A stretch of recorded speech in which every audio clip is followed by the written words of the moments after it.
our Pilates position series. Today we're going to work on relaxation position, which is a really strong foundation position to master. Don't worry if you don't get it straight away, there's lots to think about. So we start lying on our backs. We don't start lying on our backs, it is lying on our backs. So we arrange our limbs here so that we can best move our body.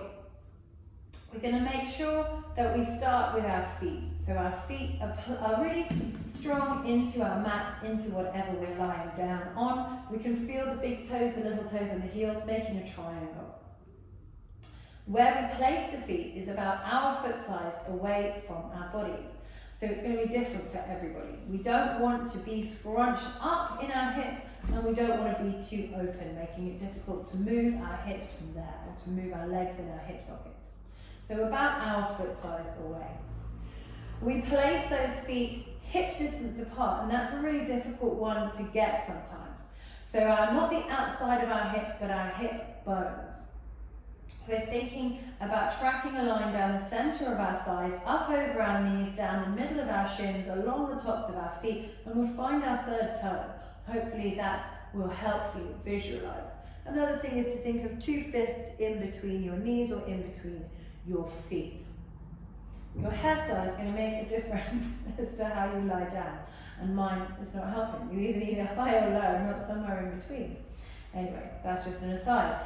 So our knees are hip distance apart, and our inner thighs therefore are active. It's really common to see the knees flopping in or flopping out. So those inner thighs are active in their stillness. Traveling down the diagonal thigh bone to the hips, one main area, a big area to get right. We're going to make sure that there's an invisible thread in between our hip bones throughout our movement. So we want them to be level. If we balance something on our pelvis, it would stay there. From this position, we move up to our ribs and think about them being equally heavy. Now the bottom two ribs need to be connected to the mat, and a really good way of doing that is grasping those ribs, 4 fingers around the front, a thumb around the back, and breathing in. As you exhale, feel the ribs drawing together and down into the mat. Now, I've got a heavy, big rib cage. Yours might be a bit lighter, so as long as you focus on those bottom two ribs being strongly connected, if the rest of it feels a bit lighter, that's okay. Now the space between your bottom two ribs and the top of your hips is going to be different for everybody. Some people have a naturally curved spine in one or two different ways. So don't worry about what someone else's neutral pelvis and neutral ribs look like in comparison to yours.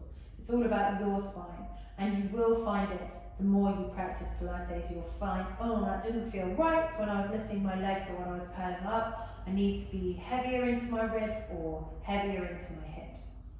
We move up to the collarbones. I always cue to open the collarbones, which is physically and anatomically impossible, but it just helps people to press the shoulders wide into the mat and feel their shoulder blades sliding together like a lift door closing on their spines. And when we do that, we're careful that it doesn't release the rib connection we've made or move that pelvic connection that we've made. From here then we move up to the head, and then we open our eyes. If we may have closed the eyes before if we're focusing purely on the body, but now we open the eyes and we're aware of our body in space. So our chin is a natural distance away from our chest. We're not tucking it in or looking backwards. We could do a couple of cervical or cervical nods depending on how you like to discuss it or pronounce it. But we make sure that we're looking straight up to the space in front of us.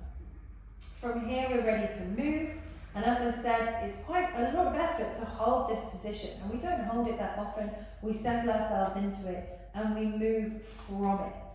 We can move our arms, we can move our legs, and it'll take time to get right, but from there we can do so many good movements to strengthen our bodies and to loosen our bodies, but you want to get it right and keep practicing.